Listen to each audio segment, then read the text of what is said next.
தனியார் மயமாக்கல் உள்ளிட்ட மத்திய அரசின் நடவடிக்கைகளுக்கு எதிராக தொழிற்சங்கங்கள் அறிவித்த 2 நாள் பொது வேலைநிறுத்தம் நாடு முழுவதும் நடைபெற்று வருகிறது. வேலை நிறுத்தம் காரணமாக தமிழ்நாடு, கேரளா, மேற்கு வங்கம் உள்ளிட்ட மாநிலங்களில் பேருந்துகள் ஓடவில்லை. இப்போராட்டத்தில் நாடு முழுவதும் சுமார் 25 கோடி பேர் பங்கேற்றுள்ளதாக கூறப்படுகிறது.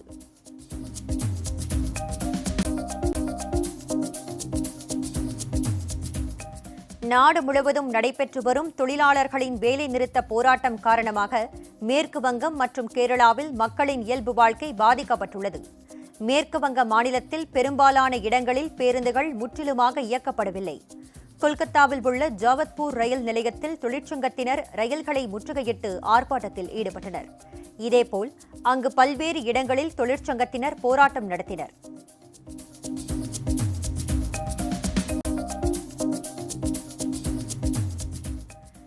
இந்துக்கள் குறைவாக இருக்கும் மாநிலங்களில் அவர்களுக்கு சிறுபான்மை அந்தஸ்து வழங்கலாம் என உச்சநீதிமன்றத்தில் மத்திய அரசு தெரிவித்துள்ளது.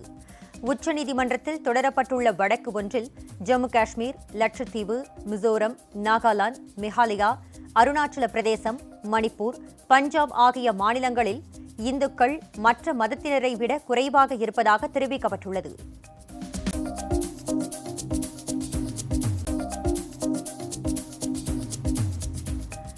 இந்தியாவில் கடந்த 24 மணி நேரத்தில் 31 பேர் வைரஸ் தொற்றுக்கு மரணமடைந்துள்ளதாகவும், இதன் மூலம் கொரோனா மொத்த பலி எண்ணிக்கை 5,21,035 அதிகரித்துள்ளதாகவும் மத்திய சுகாதாரத்துறை அமைச்சகம் கூறியுள்ளது.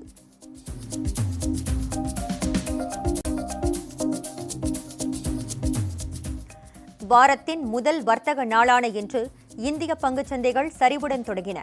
மும்பை பங்குச்சந்தை குறியீட்டு எண் சென்செக்ஸ் இன்று காலை வர்த்தகம் தொடங்கிய போது 139 புள்ளிகள் சரிந்து 57,224 புள்ளிகளாகவும், தேசிய பங்குச்சந்தை நிப்டி 44 புள்ளிகள் குறைந்து 17,109 புள்ளிகளாகவும் இருந்தன.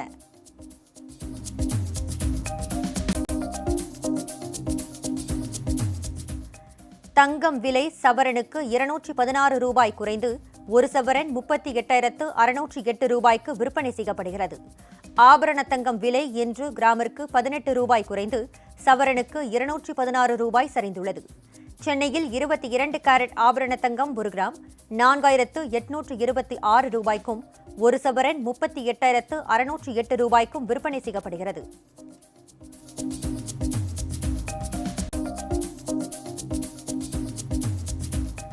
சென்னையில் 1 லிட்டர் பெட்ரோல் விலை 105 ரூபாயை தாண்டியது. சென்னையில் இன்று 1 லிட்டர் பெட்ரோல் 28 காசுகள் அதிகரித்து 105 ரூபாய் 18 காசுகளுக்கு விற்பனை செய்யப்படுகிறது. இதேபோல் டீசல் விலை லீட்டருக்கு 33 காசுகள் அதிகரித்து 95 ரூபாய் 33 காசுக்கு விற்பனையாகிறது.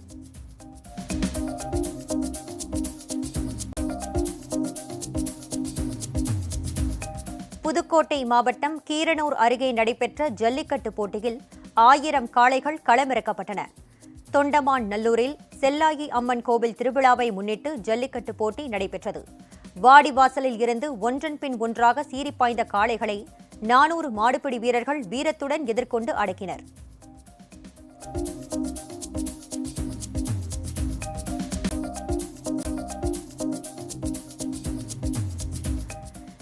மத்திய அரசை கண்டித்து நடைபெற்று வரும் பொது வேலைநிறுத்தம் காரணமாக தமிழகத்தின் பல்வேறு பகுதிகளில் பேருந்துகள் இயக்கப்படாததால் பயணிகள் கடும் சிரமத்திற்குள்ளாகியுள்ளனர். பொதுத்துறை நிறுவனங்களை தனியார் மயமாக்குதல், பெட்ரோல் டீசல் விலை உயர்வு உள்ளிட்ட பல்வேறு நடவடிக்கைகளை கண்டித்து தொழிற்சங்கத்தினர் பொது வேலைநிறுத்த போராட்டத்தில் ஈடுபட்டுள்ளனர்.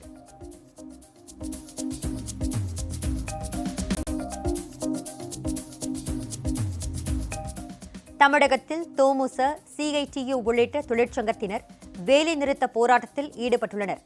கடலூர் போக்குவரத்து பணிமனையில் 95% மேற்பட்ட பேருந்துகள் இயக்கப்படவில்லை. தனியார் பேருந்துகள் மட்டுமே இயக்கப்படுகின்றன. இதனால் பயணிகள் கடும் சிரமத்திற்குள்ளாகியுள்ளனர்.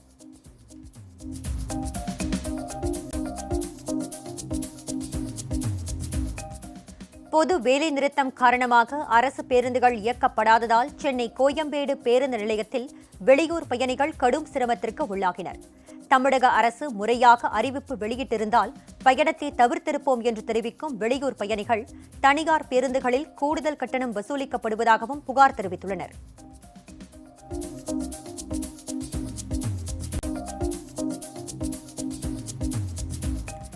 சென்னையில் அரசு பேருந்துகள் முற்றிலுமாக முடங்கியதால் பொதுமக்கள் பலரும் மெட்ரோ ரயில் சேவையை பயன்படுத்தி வருகின்றனர். இதனால் மெட்ரோ ரயில்களில் கூட்டம் அலைமோதுகிறது. பெரும்பாலான தொழிலாளர்கள் இப்போராட்டத்திற்கு ஆதரவு தெரிவித்திருப்பதால் பேருந்துகள் இயக்கப்படவில்லை. இதனால் அலுவலகங்களுக்கும் கல்வி நிறுவனங்களுக்கும் செல்லும் பலரும் ரயில் போக்குவரத்தை பயன்படுத்தி வருகின்றனர்.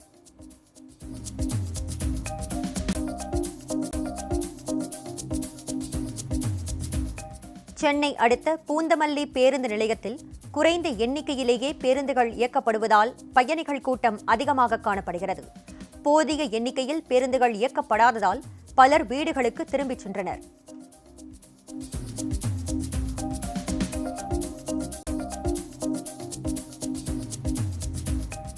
வேலை நிறுத்த போராட்டத்தால் சேலத்தில் பொது போக்குவரத்து முற்றிலும் முடங்கியுள்ளது.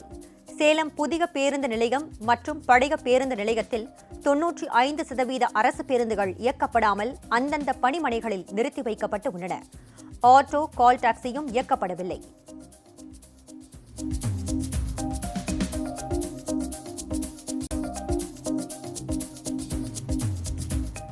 பொது வேலை நிறுத்தத்திற்கு அரசு போக்குவரத்து கழக தொழிலாளர்களும் ஆதரவு தெரிவித்து பணிக்கு வராததால் காஞ்சிபுரம் பேருந்து நிலையத்தில் பயணிகள் அவதிக்குள்ளாகியுள்ளனர். தனியார் பேருந்துகள் அதிக அளவில் இயக்கப்பட்டாலும் கூட்ட நெரிசல் காரணமாக பயணிகள் பல மணி நேரம் காத்திருக்கும் நிலை ஏற்பட்டுள்ளது.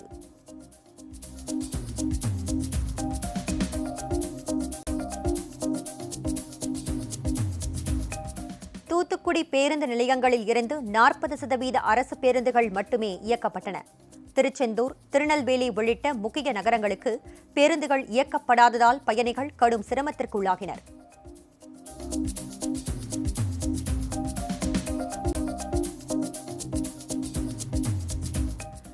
பொது வேலை நிறுத்தத்தால் தூத்துக்குடி துறைமுகத்தில் ஏற்றுமதி இறக்குமதி பணிகள் பாதிக்கப்பட்டுள்ளன. இதனால் இன்று ஒருநாள் மட்டும் சுமார் 20 கோடி ரூபாய் வருவாய் இழப்பு ஏற்படும் நிலை உருவாகியுள்ளது.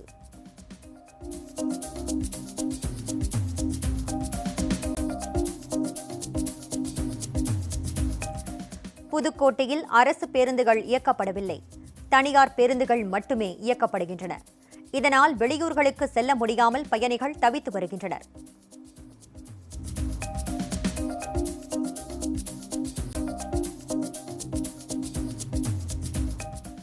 திருச்சி மாவட்டத்தில் மணப்பாறை, துறையூர், லால்குடி, முசிறி உள்ளிட்ட பகுதிகளில் உள்ள 15 பணிமனைகளில் 1450 பேருந்துகளில் 1300க்கும் மேற்பட்ட பேருந்துகள் இயக்கப்படவில்லை. இதனால் வேலைக்கு செல்வோர், வெளியூர் செல்வோர், பள்ளி, கல்லூரி மாணவர்கள் உள்ளிட்டோர் கடும் சிரமத்திற்கு உள்ளாகினர்.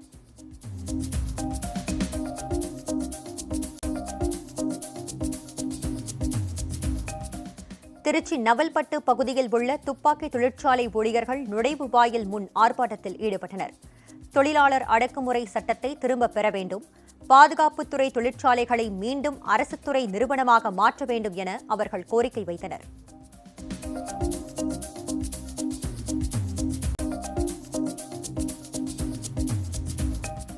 திருச்சி தென்னூர் மின்வாரிய தலைமை பொறியாளர் அலுவலகம் முன்பு மின்வாரிய ஊழியர்கள் ஆர்ப்பாட்டத்தில் ஈடுபட்டனர். மின்வாரிய திருத்த சட்டத்தை கைவிடவும், திருத்தப்பட்ட தொழிலாளர் நலச்சட்டங்களை வாபஸ் பெற வலியுறுத்தியும் அவர்கள் கண்டன முழக்கங்களை எழுப்பினர்.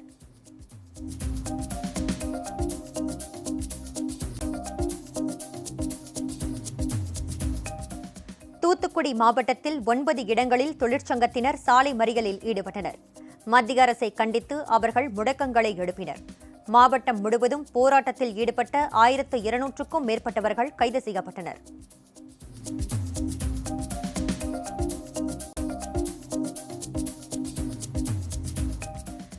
திண்டுக்கல் மாவட்டத்தில் நாள்தோறும் 390 அரசு பேருந்துகள் இயக்கப்படும் நிலையில் வேலை நிறுத்தம் காரணமாக இன்று 97 பேருந்துகள் மட்டுமே இயக்கப்படுகின்றன.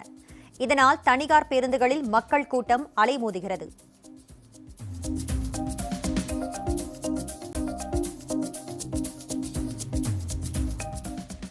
தொழிற்சங்கங்களின் பொது வேலை நிறுத்தத்தால் ராமநாதபுரத்தில் 70%க்கும் அதிகமான அரசு பேருந்துகள் இயக்கப்படவில்லை.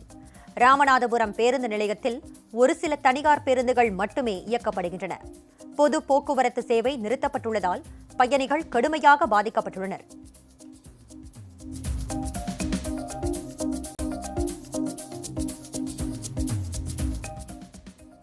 நாமக்கல் மாவட்டம் ராசிபுரம் பணிமனையில் 99% அரசு பேருந்துகள் இயக்கப்படவில்லை.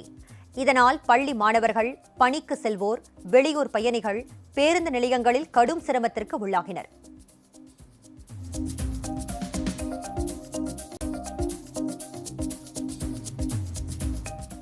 நீலகிரி மாவட்டத்தில் தோமுச, சிஐடியு உள்ளிட்ட தொழிற்சங்கத்தினர் பேருந்துகளை இயக்காமல் வேலை நிறுத்தத்தில் பங்கேற்றுள்ளனர். உதகை, குன்னூர், கோத்தகிரி மற்றும் கூடலூர் பணிமனைகளில் பேருந்துகள் இயக்கப்படாததால் சுற்றுலா பயணிகள் பேருந்து நிலையங்களிலேயே காத்திருக்கின்றனர்.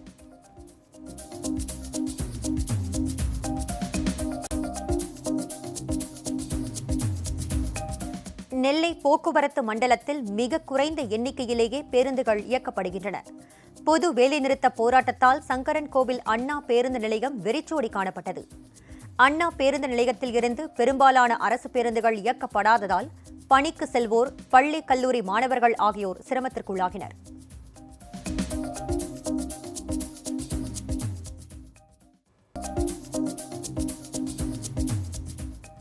சீனு ராமசாமி, விஜய் சேதுபதி கூட்டணியில் உருவாகியிருக்கும் மாமனிதன் திரைப்படம் வருகின்ற மே மாதம் 10ஆம் தேதி வெளியாக இருக்கும் நிலையில் நடிகர் ரஜினிகாந்த் மாமனிதன் படத்தை பாராட்டியிருப்பதாக ஆர்.கே. சுரேஷ் தெரிவித்துள்ளார். இதுகுறித்து ஆர்.கே. சுரேஷ் தனது சமூக வலைதள பக்கத்தில் மாமனிதனை பாராட்டிய மாமனிதனுக்கு கோடான கோடி நன்றிகள் என பதிவிட்டுள்ளார்.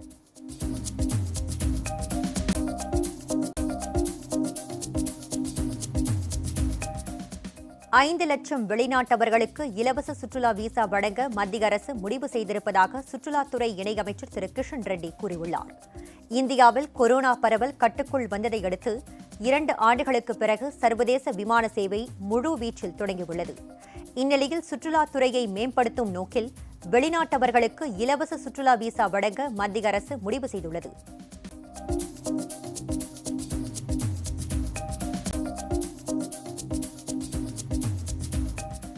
பெட்ரோல், டீசல், சமையல் எரிவாயு சிலிண்டர் உள்ளிட்டவற்றின் விலை உயர்வு குறித்து விவாதிக்க வலியுறுத்தி நாடாளுமன்றத்தில் எதிர்க்கட்சிகள் அமளியில் ஈடுபட்டதால் அவை நடவடிக்கைகள் பாதிக்கப்பட்டு உள்ளன.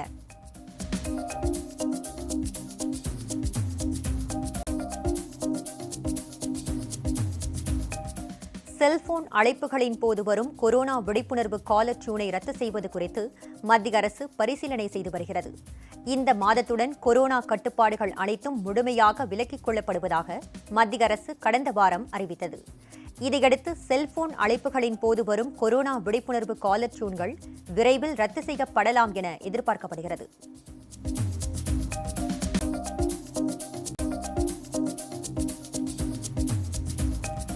கோவா முதலமைச்சராக திரு பிரமோத் சவந்த் 2ஆம் முறையாக இன்று பதவியேற்றார்.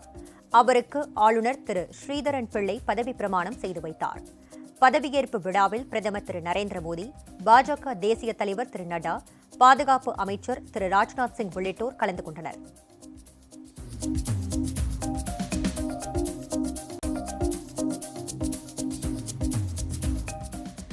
நாடு முழுவதும் கொரோனா தினசரி பாதிப்பு எண்ணிக்கை வெகுவாக குறைந்து 1300க்கும் கீழ் பதிவாகியுள்ளது. நாடு முழுவதும் கடந்த 24 மணி நேரத்தில் 1270 பேருக்கு புதிதாக கொரோனா தொற்று ஏற்பட்டுள்ளது. இதன் மூலம் கொரோனா பாதிப்பு மொத்த எண்ணிக்கை 4,30,20,723 உயர்ந்துள்ளது.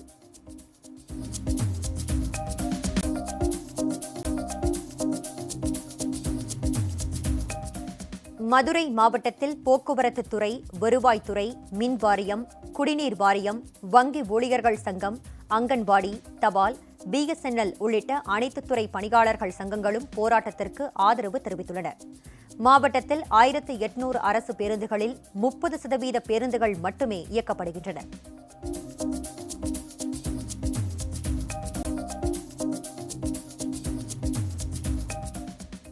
பொது வேலை நிறுத்தத்தால் தூத்துக்குடி அனல்மின் நிலையத்தில் ஊழியர்கள் பற்றாக்குறை ஏற்பட்டுள்ளதால் 850 மெகாவாட் மின் உற்பத்தி பாதிக்கப்பட்டுள்ளது. இன்று பொது வேலைநிறுத்தம் காரணமாக 40% ஊழியர்கள் மட்டுமே பணிக்கு வந்துள்ளனர். இதனால் ஒரு அலகில் மட்டும் மின்சாரம் உற்பத்தி செய்யப்பட்டு வருகிறது. மற்ற 4 அலகுகளில் மின் உற்பத்தி தடைப்பட்டுள்ளது.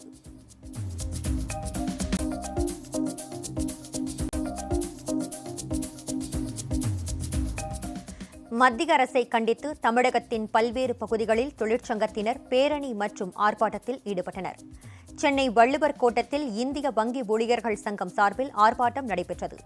இதில் கலந்து கொண்டவர்கள் கோரிக்கைகளை வலியுறுத்தி கண்டன முழக்கங்களை எழுப்பினர்.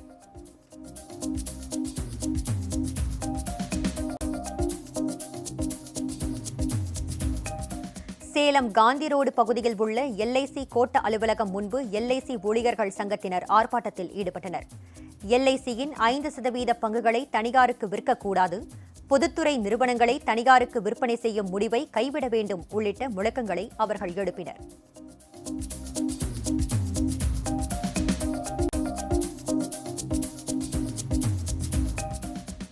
கோவில், மதுரை, 7G ரெயின்போ காலனி உள்ளிட்ட படங்களில் நடித்து பிரபலமான நடிகை சோனியா அகர்வால் இயக்குநர் செல்வராகவனை மனவலியோடு பிரிந்ததாக கூறியிருக்கிறார்.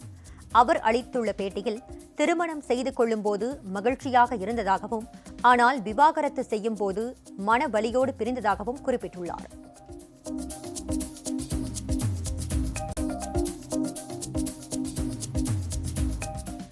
நெல்சன் இயக்கத்தில் விஜய், பூஜா ஹெக்டே நடிப்பில் உருவாகியிருக்கும் பீஸ்ட் திரைப்படத்தின் புகைப்படங்கள் ட்ரெண்டாகி வருகிறது.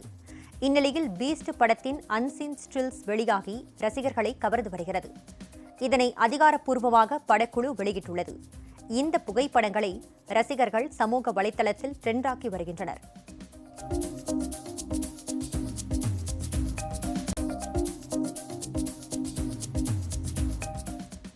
KGF 2 திரைப்படத்தின் ட்ரெய்லர் வெளியீட்டு நிகழ்ச்சியில் விஜய் ரசிகர்களுக்கு என் படம் பிடிக்கும் என்று நடிகர் யாஷ் நிகழ்ந்து பேசியுள்ளார். பத்திரிகையாளர் ஒருவர் பீஸ்ட் படத்தையும் KGF படத்தையும் ஒப்பிட்டு கேள்வி எழுப்பினார். அதற்கு பதிலளித்த யாஷ், இது தேர்தல் கிடையாது என்றும், இது சினிமா ரசிகர்கள் பீஸ்ட் படத்தையும் பார்க்கலாம், தன்னுடைய படத்தையும் பார்க்கலாம் என பேசினார்.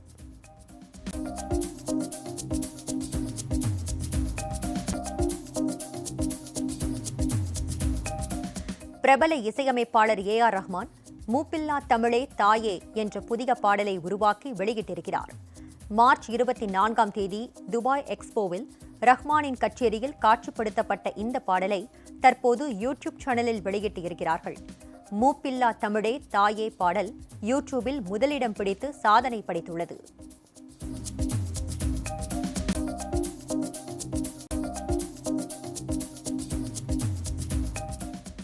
டார்லிங், சார்லி சாப்ளின் படங்களில் நடித்த நிக்கி கல்ரானியை ஈரம் படம் மூலம் அறிமுகமான நடிகர் ஆதியை திருமணம் செய்ய இருக்கிறார். நிக்கி கல்ரானிக்கும் ஆதிக்கும் திருமண ஏற்பாடுகள் நடப்பதாக ஏற்கனவே தகவல் வெளியானது. இந்நிலையில் தங்களுக்கு நிச்சயதார்த்தம் நடந்துவிட்டதாக நிக்கி கல்ரானி கூறியிருக்கிறார்.